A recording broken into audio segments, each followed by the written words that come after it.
الحمد لله الحمد لله نحمده ونستعينه ونستغفره ونؤمن به ونتوكل عليه ونعوذ بالله من شرور أنفسنا ومن سيئات أعمالنا من يهده الله فلا مضل له ومن يضلله فلا هادي له ولا نظير له ولا مثل له ولا مثال له ولا وزير له ولا هادي له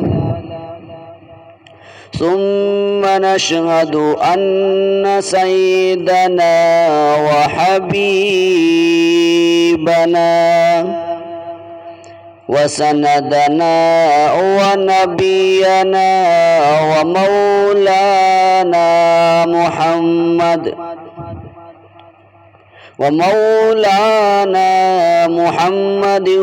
وعلى آله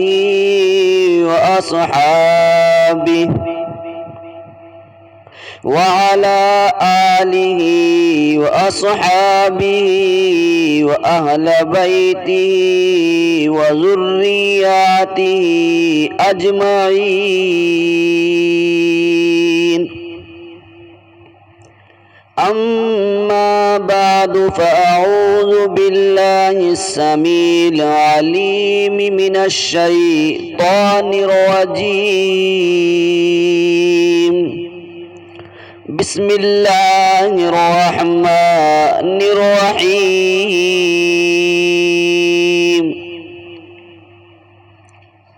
أولئك الذين امتحن الله قلوبهم للتقوى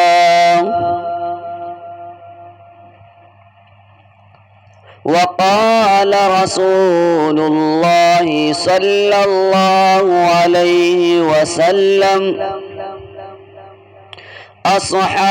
أصحابي كالنجوم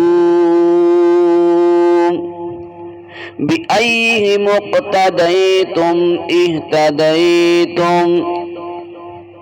صدق الله العظيم ومولانا العظام الكريم، ونحن على ذلك لمن الشاهدين والشاكرين، والحمد لله رب العالمين.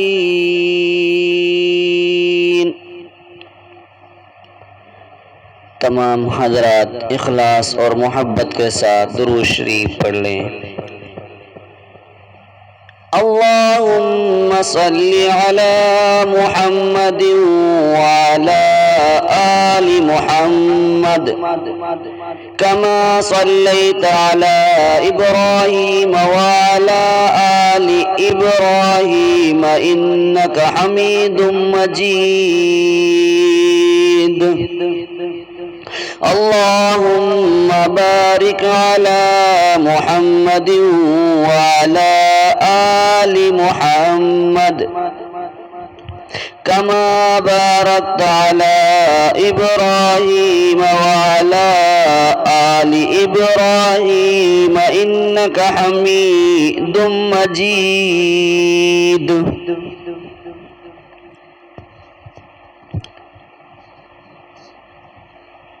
یہ جو آیت کریمہ کا ایک حصہ ٹکڑا جو اس وقت تلاوت کیا گیا،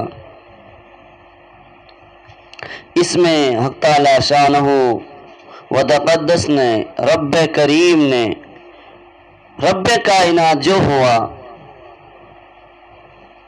راضی کے دو جہان، تمام کائنات کا جو رب ہے، اس آیت کریمہ میں جن ہستیوں کا جو ذکر خیر کیا،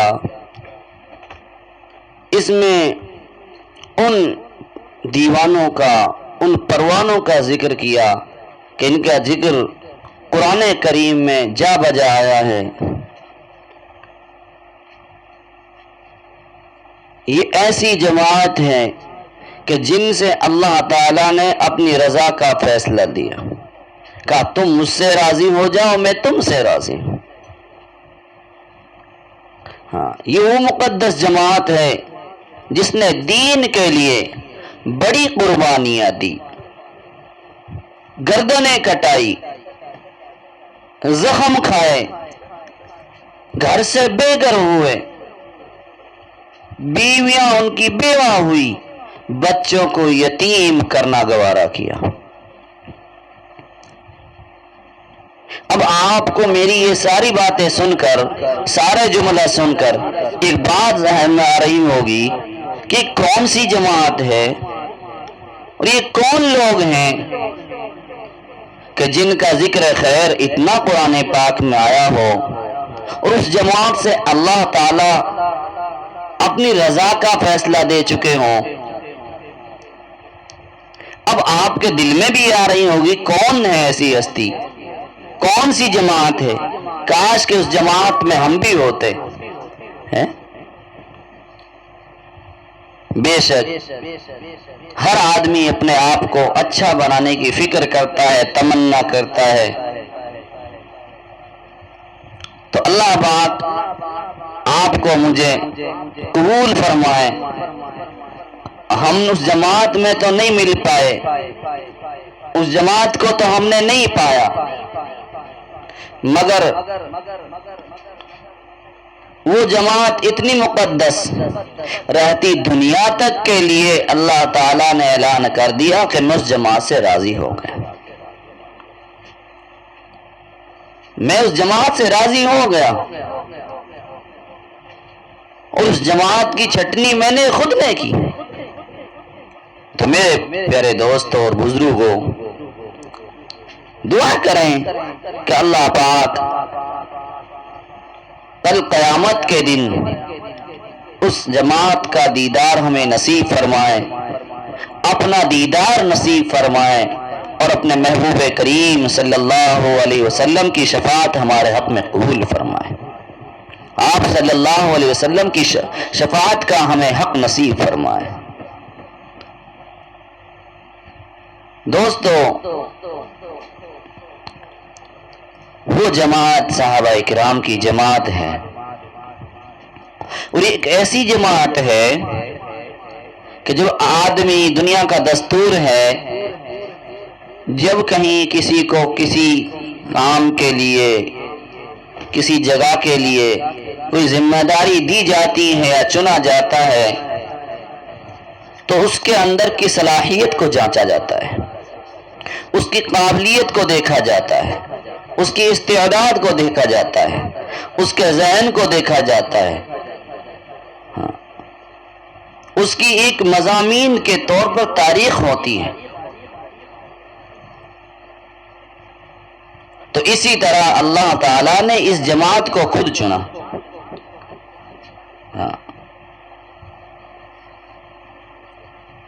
ذرا سوچیں،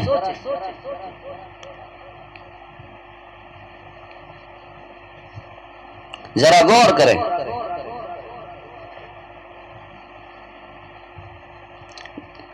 کہ اس جماعت کی چھٹنی بھی کی ہے اللہ تعالیٰ نے۔ اور وہ کیسی مقدس جماعت ہوگی، وہ کیسی مقدس گھڑی ہوگی، اور کیسا مقدس وقت ہوگا کہ اللہ تعالیٰ نے ان کو چنا۔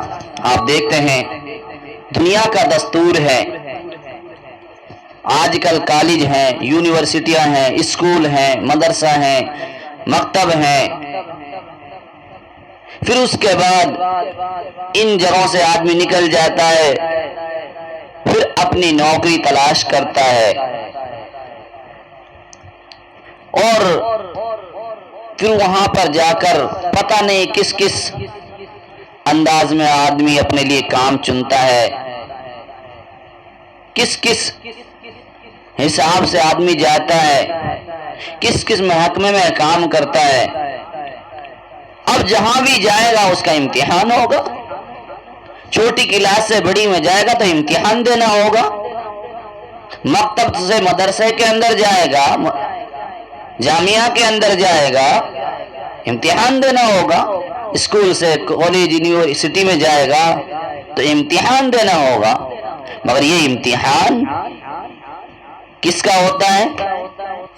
زبانوں کا ہوتا ہے، انگلش کا ہوتا ہے، سائنس کا ہوتا ہے، حساب کا ہوتا ہے، جغرافیہ کا ہوتا ہے، اور دوسری معلوماتوں ہوتی ہیں۔ کبھی امتحان تحریری ہوتا ہے، کبھی تقریری ہوتا ہے۔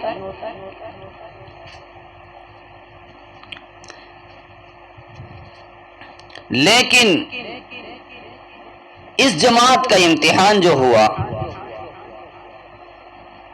عشق رسالت کے متوالوں کا جو امتحان ہوا، شمع رسالت کے پروانوں کا جو امتحان ہوا، امتحان گاہ میں لایا گیا تو اعلان ہوا کہ تمہارے ہاتھوں کا، صلاحیتوں کا، معلومات کا دنیا کے کسی مضمون کا امتحان نہیں، آج تو کوئی دوسرا ہی امتحان ہوگا۔ مدرسے کا الگ انتظام ہوتا ہے، اسکول کا الگ نتیجہ سامنے آتا ہے، الگ الگ امتحان لینے والوں کے، جانچ پڑتال کرنے والوں کے انداز ہوتے ہیں۔ تو میرے رب کریم نے اس جماعت کا امتحان لیا، کا امتحان بھی لیا جائے گا، مگر ایسا امتحان نہیں جیسا دنیا والے لیتے ہیں۔ دنیا کے اندر جو امتحان لینے کا انداز ہے، فرمایا اولئک الذین امتحن اللہ قلوبہم للتقوی،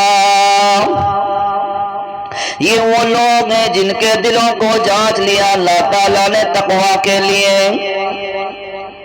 فرمایا تمہارے دلوں کا امتحان لیا جائے گا، تمہارے دلوں کو پرکھا جائے گا، تمہارے دلوں کو جانچا جائے گا کہ ان میں توحید جیسی سچائی رکھی جا سکتی ہے کہ نہیں، ان دلوں کے اندر عشق رسالت جیسے عظیم سرمایہ کو محفوظ کیا جا سکتا ہے کہ نہیں،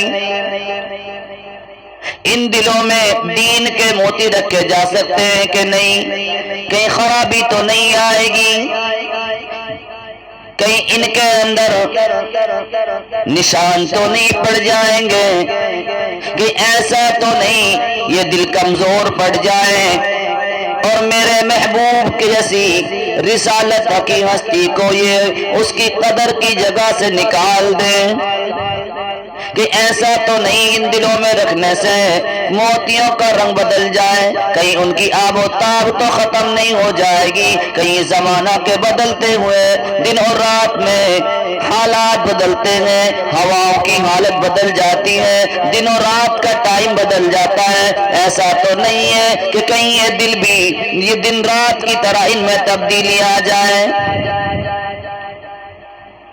یہ امتحان میں سختی کیوں ہے؟ یہ نرالا امتحان کیوں ہوا؟ یہ انوکھا انداز کیوں ہے امتحان کا؟ آزمانے کا ایسا طریقہ کیوں ہے؟ ایسی کون سی بات ہے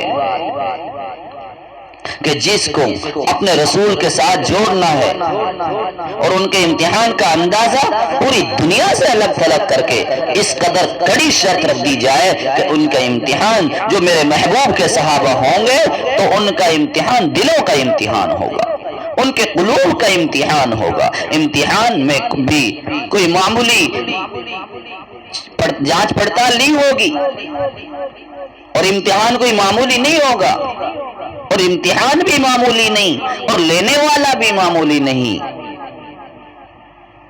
بتاؤ امتحان اصحاب، صحابہ کرام کا امتحان ہونے جا رہا ہے۔ محمد مصطفیٰ صلی اللہ علیہ وسلم، محبوب کریم صلی اللہ علیہ وسلم کی یونیورسٹی میں داخلہ ہوگا۔ امتحان لینے والی ذات کون ہے؟ فرمایا جو علیم بذات الصدور، جو علیم بذات الصدور ہے وہ ذات امتحان لے گی۔ کیوں؟ تاکہ شروع میں طے ہو جائے کہ امتحان دلوں کا ہوگا۔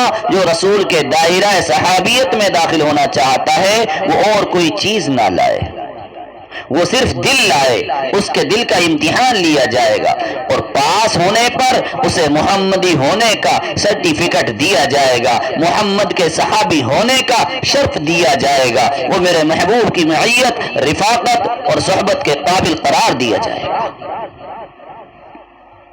صحابہ امتحان میں پاس ہوئے، اصحاب محمد میں داخلے کا امتحان ہوگا۔ ابو بکر آئے، ان کا دل دیکھا گیا، پرکھا گیا، جانچا گیا، وہ دیکھے گئے۔ اور دیکھیے صفا پہاڑی کے دامن میں ابو لہب کہتا ہے تبا لک آل ھذا جماعتنا، ابو لہب کہتا ہے، نبوت کو جھٹلاتا ہے، بیزاری کا اعلان کر دیتا ہے، اپنے دل میں جو تھا اسے اگل دیتا ہے، دل کی بات زبان پر آ گئی، ابو لہب فیل ہو گیا۔ وہ دیکھیے مکے کا ایک تاجر آ رہا ہے، امتحان دینا ہے، حکم ہوتا ہے دل پیش کرو، دل کو دیکھا جائے گا، دل کو پرکھا جائے گا، دل کو جانچا جائے گا۔ جانچا گیا، پرکھا گیا تو کہتا ہے اے محمد صلی اللہ علیہ وسلم، اگر آپ اللہ کے رسول ہیں تو میں اللہ کے رسول کا غلام ہوں۔ اشہد ان لا الہ الا اللہ واشہد ان محمدا عبدہ ورسولہ۔ امتحان کا نتیجہ نکل آیا، صدیق پاس ہو گئے رضی اللہ عنہ، اس کو پوری جماعت میں اول نمبر مل گیا۔ میرے خدا ہمیں بھی تو بتا کیا نتیجہ نکلا؟ آواز آتی ہے امتحن اللہ قلوبہم للتقوی، ان کے دل کے اندر تقوی ہی تقوی نکلا، پرہیزگاری نکلی، سچائیوں کا مرکز، سچائیوں کو قبول کرنے والا، سچائیوں پر جان دینے والا۔ تقوی کا اور معنی ہو تو بتایا جائے۔ قرآن پاک میں جہاں بھی تقوی کا لفظ آئے گا اس میں معنی کا ایک سمندر سما جائے گا، اس کو پھیلاتے جاؤ، دین کے جس قدر شعبے ہیں لفظ تقوی میں وہ سب پائے جائیں گے۔ اور مختصر کرو گے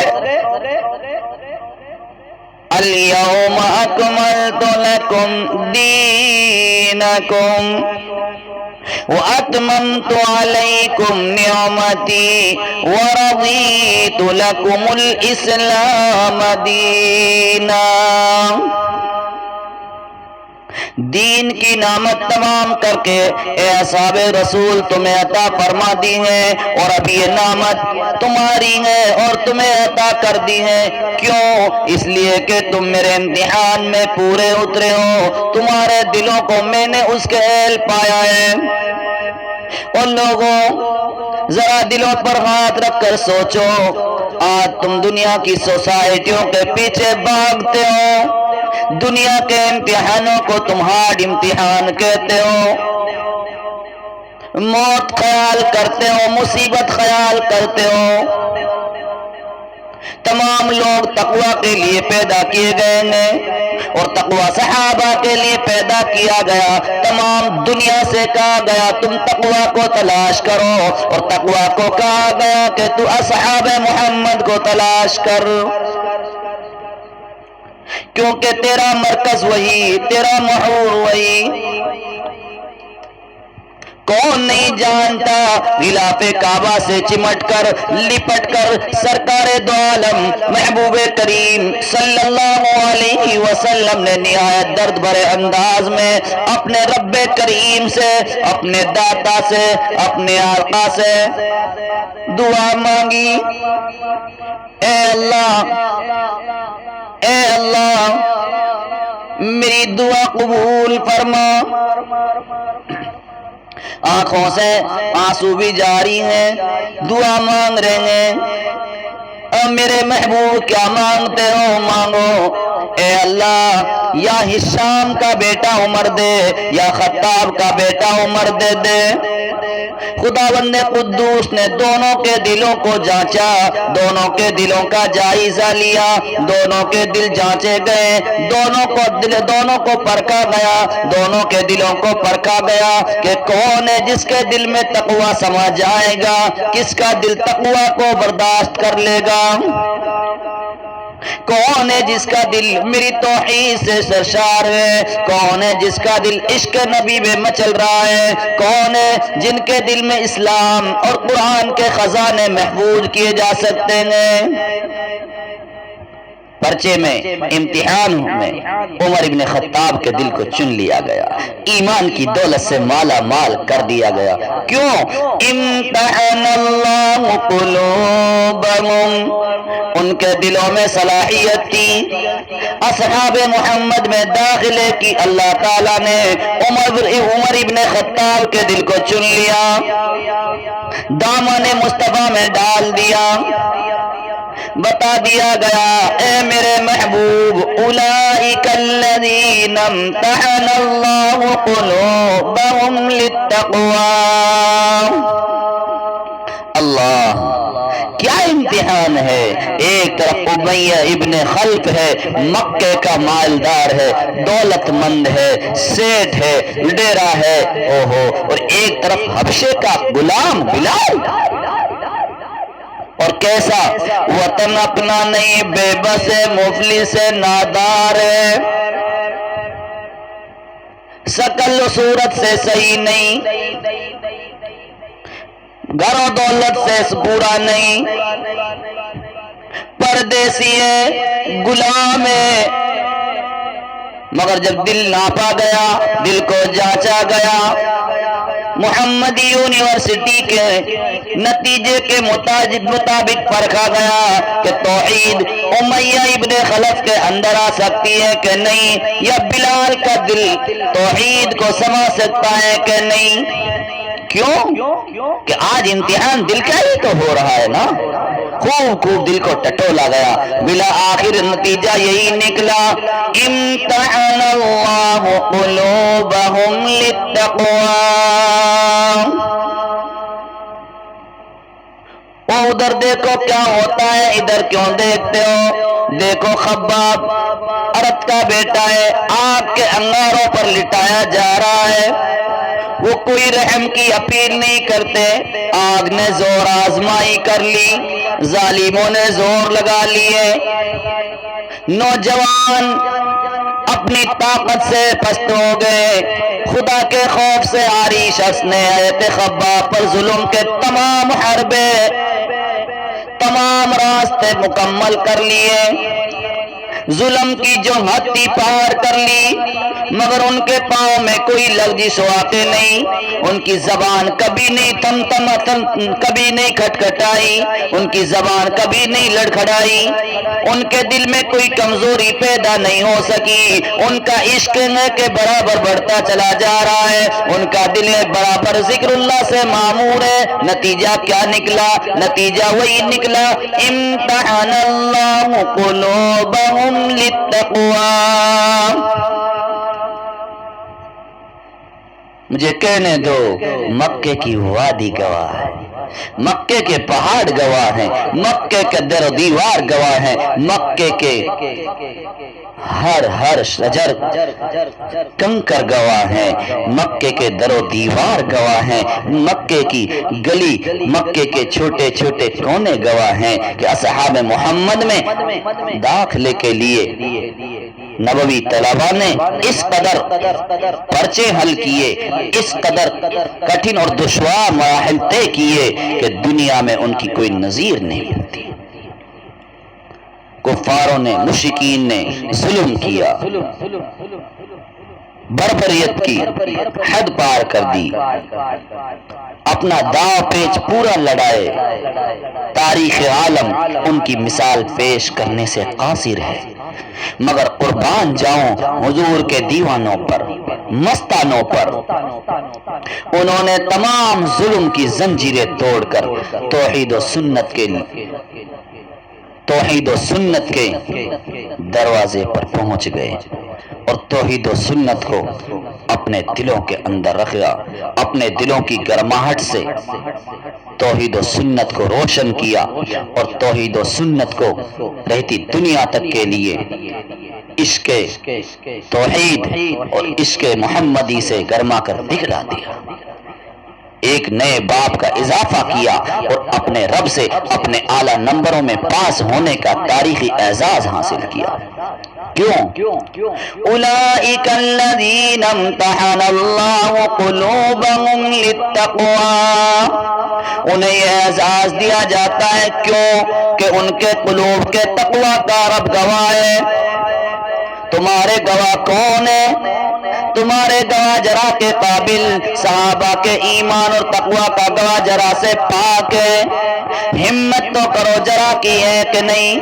ہمت تو کرو ذرا کی، سنی پر ذرا کرتے ہو، صدیق پر ذرا کرتے ہو، فاروق پر ذرا کرتے ہو، عثمان پر ذرا کرتے ہو، علی پر جرا کرتے ہو، صحابہ پر تم جرا کرتے ہو۔ ہمت ہے تو خدا پر جرا کر کے دکھلاؤ، تمہارے ایمان کا پتہ چل جائے گا، تمہاری غیرت کا پتہ چل جائے گا، تمہاری بہادری کا پتہ چل جائے گا۔ یہ جذباتی مسئلہ نہیں ہے، الفاظ کے اتار چڑھاؤ سے اس کی بنیاد قائم ہوگی، بلکہ یہ ایک ایسی حقیقت اور اساس ہے کہ قرآن مجید نے اسے نہایت اہم اور بنیاد قرار دیا۔ کس کی بنیاد؟ ایمان کی بنیاد۔ کس کی بنیاد؟ دین کی بنیاد۔ کس کی بنیاد؟ قرآن کی بنیاد۔ کیوں؟ اس لیے اگر اصحاب رسول کی سچائی اللہ کے محبوب کے صحابہ کی سچائی اگر گہن کھا گئی، دھندلا گئی، اس پر شک پڑ گیا اور شک کے پردے پڑ گئے، یاد رکھو یہ شکوک و شبہات کی بھینٹ چڑھا دیا جائے تو پورا دین مشکوک ہو جائے گا۔ آپ ہی بتائیں کہ قرآن کس کی کتاب ہے؟ آپ کہیں گے اللہ کی۔ پھر میں سوال کروں گا آپ کو کس نے بتایا قرآن اللہ کی کتاب ہے؟ آپ کہیں گے رسول اللہ صلی اللہ علیہ وسلم نے۔ پھر آپ سے پوچھا جائے گا کہ رسول اللہ سے کس نے سنا اور کس نے سن کر امت کو طبقاً عن طبقاً، یعنی ہر سیڑھی بہ سیڑھی کس نے دیا، کس نے بتایا؟ تو آپ کا جواب یہی ہوگا نا، صحابہ نے۔ اس بات پر رک جائیے کہ اگر چند سیاہ کار لوگوں کی نظر میں صحابہ کا ایمان ہی ناقابل اور بے اعتماد ہوگا تو ذرا بتائیے پھر قرآن پر کس طرح اعتماد ہوگا؟ کیوں اس کو جمع کرنے والے، اس پر زبر و زیر لگانے والے، اسے حفظ کر کے پوری امت تک پہنچانے والے صحابہ کرام ہی تو تھے نا۔ اگر وہ ناقابل اعتبار ہوئے معاذ اللہ تو پھر پورے دین پر اعتبار اٹھ جائے گا۔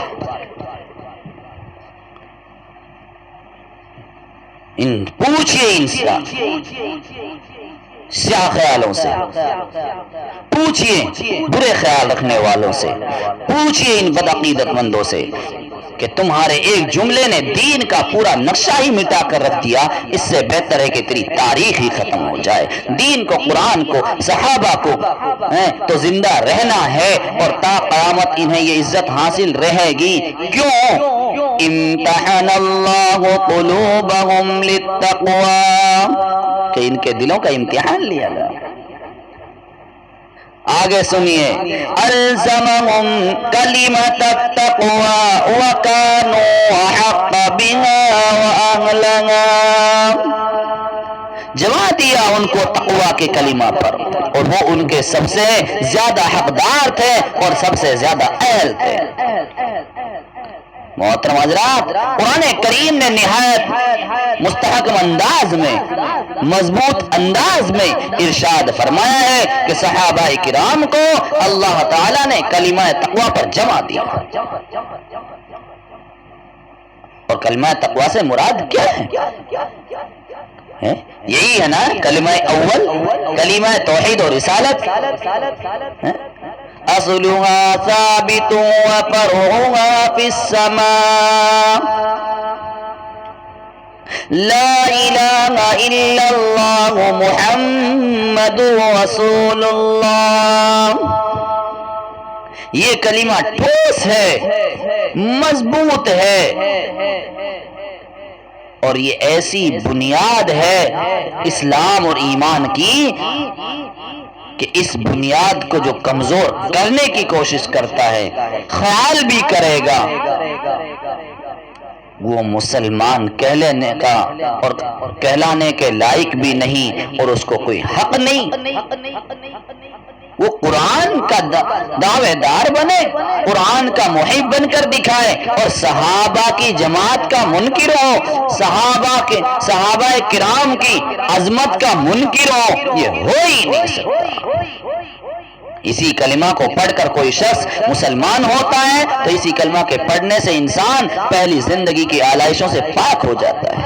اسی کلمہ کو پڑھنے سے انسان کو قلبی طہارت، روحانی بالیدگی حاصل ہوتی ہے۔ یہی کلمہ طیبہ جنت کی ضمانت ہے۔ اسی کلمہ طیبہ سے مسلم اور کافر میں امتیاز ہوتا ہے۔ مگر محترم بزرگ اور دوستوں، آپ ذرا سوچیں، آپ حاضر ہیں، بیٹھے ہوئے ہیں اور توجہ ہے، دل و دماغ پر ذرا غور تو کریں۔ کسی کے کلمے کا گواہ آج باپ ہوتا ہے تو کسی کے کلمے کا گواہ اس کا مرشد ہوتا ہے، کسی کے کلمے کا گواہ اس کا استاد ہوتا ہے، کسی کے کلمہ کا گواہ اس کا دوست ہوتا ہے۔ لیکن ذرا دل پر ہاتھ رکھ کر سوچو، صحابہ کرام کے کلمے اور ایمان کے گواہ کون ہے؟ کون ہے؟ قربان جاؤں، صحابہ کرام کے کلمہ اور ایمان کا گواہ اللہ ہے۔ اللہ عالم الغیب والشہادہ۔ دوسری جگہ ارشاد ہے علیم بذات الصدور۔ پھر اللہ تعالیٰ خود ارشاد فرماتے ہیں الزمہم کلمۃ التقوی۔ دشمن اصحاب رسول خود بھی مشکوک، اس کا کلمہ بھی مشکوک، دشمن صحابہ خود بھی مشکوک، اس کا دین بھی مشکوک، دشمن صحابہ خود بھی شک میں، اس کا ایمان بھی شک میں۔ کبھی غور کیا؟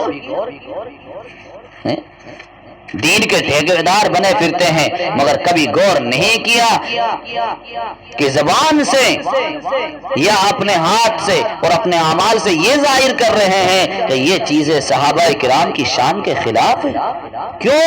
اس لیے کہ اللہ تعالیٰ ارشاد فرماتا ہے الزمہم کلمۃ التقوی۔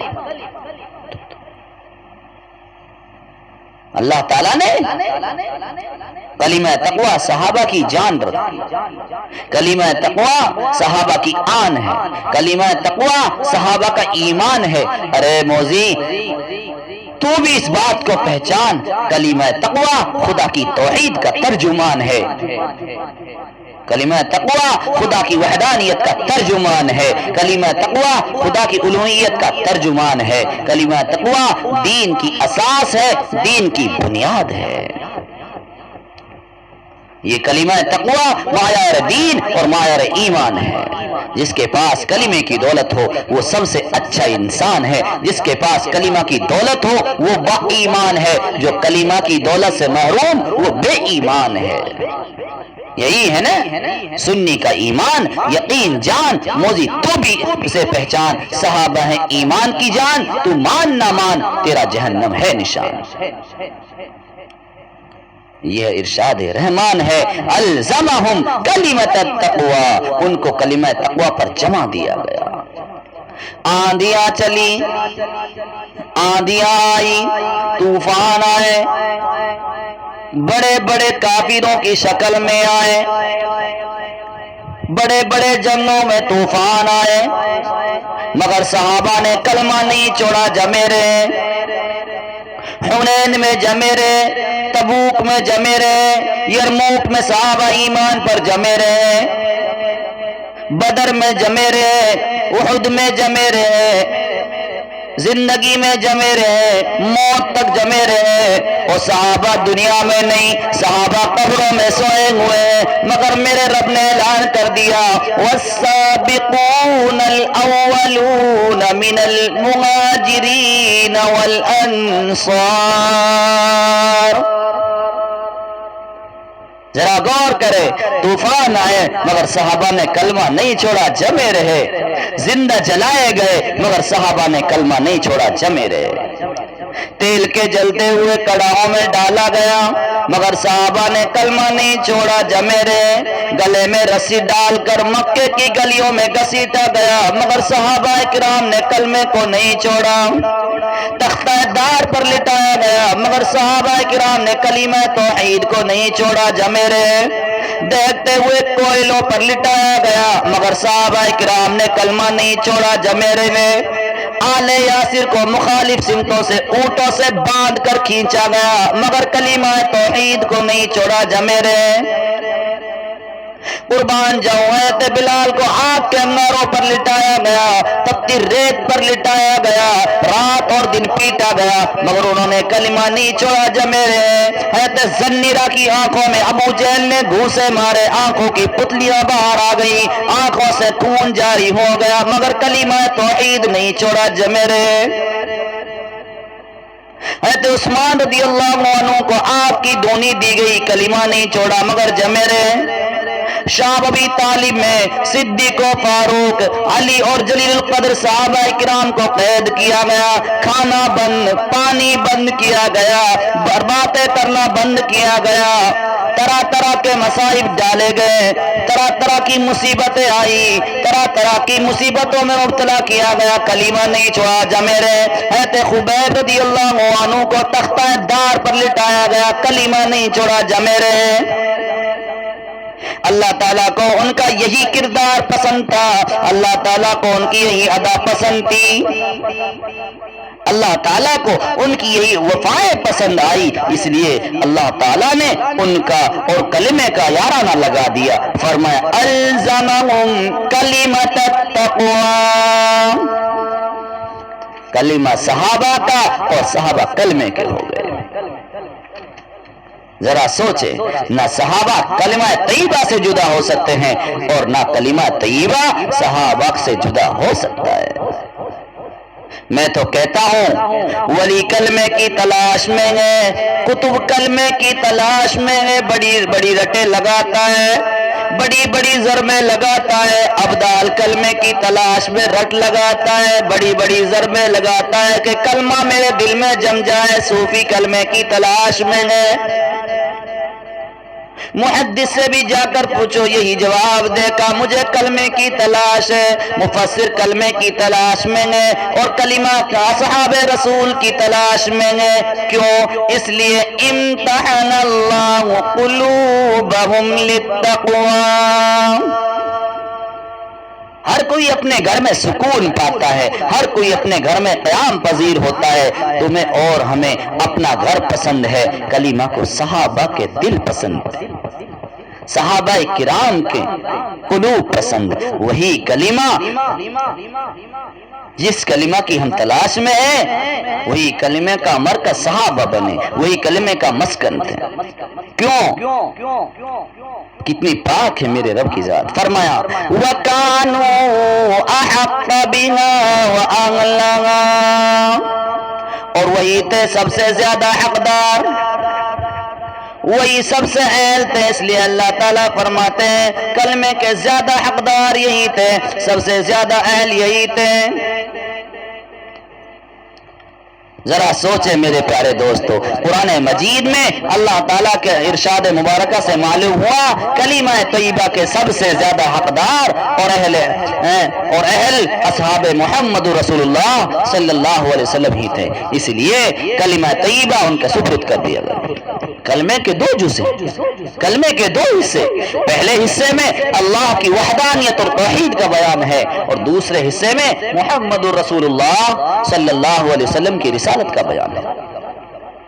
فرمایا کانو حق بہا، اس کا مطلب یہی بنتا ہے، ذرا کہنے دو، عقیدہ توحید صحابہ کرام کو دے دیا گیا، کیوں؟ اس لیے کانو حق بہا، توحید خدا بندی کے انوارات صحابہ کو دیے گئے، اس لیے کہ کانو حق بہا۔ قرآن صحابہ کرام کو دیا گیا، اس لیے کانو حق بہا۔ قیام رات کا دیا گیا، شب قدر انعام کے طور پر دی گئی تو صحابہ کرام کو دی گئی، والسابقون الاولون کا اعزاز دیا گیا اور اعزازی خطاب دیا گیا تو صحابہ کرام کے لیے دیا گیا، کیوں دیا گیا؟ اس لیے کانو حق بہا، یہی اسی کے حق حقدار تھے۔ لَهُم مَغْفِرَةٌ وَأَجْرٌ عَظِيمٌ، یہ انعامی تحفہ بھی صحابہ کرام کو دیا گیا۔ کہیں صحابہ کرام کو دوسرا تحفہ لَقَدْ رَضِيَ اللَّهُ عَنِ الْمُؤْمِنِينَ، یہ دیا گیا، کیوں؟ كَانُوا حَقَّ بِهَا۔ کہیں دوسرا تحفہ دیا گیا كُنْتُمْ خَيْرَ أُمَّةٍ، یہ اعزاز دیا، یہ تحفہ دیا صحابہ کرام کو، اس لیے دیا كَانُوا حَقَّ بِهَا۔ دوسرا مزیدار تحفہ الیوم اکملت لکم دینکم، اس لیے کہ کانوا حق بہا، محمد رسول اللہ صلی اللہ علیہ وسلم کو صدیق اکبر نے کندھوں پر بٹھا دیا، کیوں؟ کانوا حق بہا، صدیق اکبر کو حضور کریم صلی اللہ علیہ وسلم نے مصلی پر کھڑا کر دیا، کیوں کر دیا؟ حق بہا، صدیق اکبر کو خلافت رسول کا عظیم منصب دیا گیا، کیوں؟ احق بہا۔ فاروق اعظم کو مراد مصطفیٰ بنایا گیا، کیوں؟ احق بہا، فاروق اعظم کو سسر مصطفیٰ بنایا گیا، میرے محبوب کا سسر بنا دیا گیا، کیوں؟ احق بہا۔ فاروق اعظم رضی اللہ عنہ کی رائے کے مطابق قرآن اتارا گیا، فاروق اعظم رضی اللہ عنہ کی چاہت کے مطابق آپ غم میں ڈوبے ہوئے ہیں، آپ کی آرزو ہوئی میری بہن بیٹیوں کی عزتوں پر دار نہ ہو، میری بہن بیٹیوں کی عزت پر نور باقی رہے، پردہ باقی رہے، آپ کی چاہت کے مطابق قرآن اترا، کیوں؟ احق بنا۔ حضرت عثمان غنی کو ذو النورین کا لقب دیا گیا، کیوں؟ احق بنا۔ حضرت عثمان رضی اللہ عنہ کو جنت کا سرٹیفکیٹ دیا گیا، کیوں؟ احق بنا۔ علی مرتضی رضی اللہ عنہ کو فاتح خیبر بنا دیا گیا، کیوں بنایا گیا؟ احق بنا، یہی اس کے زیادہ حقدار تھے۔ تمام اصحاب رسول سے کل وعد اللہ الحسنہ کا وعدہ فرما کر انہیں سرفراز فرما دیا گیا۔ ذرا سوچیں، اگر آپ میری طرف متوجہ ہیں اور ہیں، ضرور مجھے امید ہے تو دل کی گہرائیوں سے آپ میری بات کو سن بھی رہے ہوں گے، تو ذرا اور آگے بڑھتے ہوئے قرآن کی بات پر غور کریں، قرآن کیا کہتا ہے؟ فرمایا صحابہ کی پوری زندگی دینی زندگی تھی، بھری ہوئی۔ اگر آپ اجازت دیں تو عرض کرتا چلوں، صدیق اکبر رضی اللہ عنہ کے روزہ انور میں، آپ صدیق اکبر رضی اللہ عنہ روزہ انور میں کیوں آرام فرما رہے ہیں؟ آواز آتی ہے اس کے سب سے زیادہ اہل ابوبکر صدیق ہیں، صدیق اکبر رضی اللہ عنہ پہلو مصطفیٰ میں کیوں دفن؟ آواز آتی ہے صدیق اکبر کے کندھوں پر نبی کیوں سوار ہیں؟ آواز آتی ہے صدیق اکبر رضی اللہ عنہ ہجرت کی رات رفیق سفر و حجر کیوں بنے؟ آواز یہی آتی ہے فاروق اعظم رضی اللہ عنہ گنبد خضرا میں سرکار دو عالم صلی اللہ علیہ وسلم کے ساتھ کیوں آرام فرماتے ہیں، کیوں آرام کر رہے ہیں؟ کیا بات ہوئی؟ کیا ایسا موقع آ گیا؟ کیا جنت البقیع میں جگہ نہیں ملی؟ کیا دوسری جگہ آپ کا مزار نہیں بنایا جا سکتا؟ فرمایا نہیں، کیونکہ فاروق اعظم کا یہی مقام ہے کہ آپ میرے محبوب صلی اللہ علیہ وسلم کی گنبد کے اندر آپ کے پیروں کے پاس میں آرام فرمائیں۔ فاروق اعظم رضی اللہ عنہ رسول اللہ صلی اللہ علیہ وسلم کے وزیر کیوں بنے؟ آواز آئی حضرت عثمان رضی اللہ عنہ کو حضور کریم صلی اللہ علیہ وسلم نے دو بیٹیوں کا رشتہ کیوں دیا؟ آواز آتی ہے رسول اللہ صلی اللہ علیہ وسلم نے اپنے ہاتھ کو عثمان غنی رضی اللہ عنہ کا ہاتھ قرار دے دیا۔ آواز آتی ہے علی رضی اللہ عنہ کو سرکار دو عالم صلی اللہ علیہ وسلم نے اپنے داماد ہونے کا شرف کیوں عطا فرمایا؟ آواز آتی ہے غزوہ تبوک امیر مدینہ کا اعزاز حضرت علی کو کیوں دیا گیا؟ آواز آتی ہے اصحاب رسول کو تقوی، مغفرت، رضوان من اللہ، جنت، اپنا خصوصی تقرب، رفعت، عزت، نصرت، یہ ساری عطائیں کیوں دی گئی؟ فرمایا الزمہم کلمۃ التقوی وکانوا احق بنا واغلاها، ہے ان کا کلمہ سے یارہ نہ ہو گیا اور یہ اسی کے حقدار تھے، یہ اسی کے اہل تھے۔ دوستو آج ہم صحابہ کرام کی عظمتوں کو بھولے جا رہے ہیں۔ یہ تو وہ جماعت ہے کہ ان کی شکلیں بنا کر، ان کا لباس، ان کا حلیہ بنا کر جبرائیل امین تشریف لایا کرتے تھے۔ یہ وہ جماعت ہے جن کو آسمانی سلام آیا کرتا تھا۔ یہ وہ جماعت ہے جس نے ان کی طرف انگلی کی وہ ناکامیاب ہو گیا، وہ ہمیشہ کے لیے نقصان میں گیا، خسارے میں گیا۔ میرے محبوب نے ارشاد فرمایا میرے صحابہ ستاروں کی مانند ہیں، جس ایک کی بھی اقتدا کرو گے کامیاب ہو جاؤ گے۔ اس لیے میرے پیارے دوست اور بزرگوں دعا کریں اللہ پاک ہم سب کو صحابہ کرام کی عظمت اور محبت نصیب فرمائے، ہمارے قلوب کو، ہمارے دلوں کو اللہ پاک ہر طرح کی غلاظت سے، ہر طرح کی گندگیوں سے، نفرت سے، بدعت سے، خرافات سے اور دوسرے رسومات سے اللہ پاک ہمارے دلوں کو پاک اور منزہ فرمائے۔ آپ صلی اللہ علیہ وسلم کی، محبوب کریم صلی اللہ علیہ وسلم کی ایک ایک سنت پر قربان ہونے کے لیے قبول فرمائے۔ وآخر دعوانا الحمدللہ۔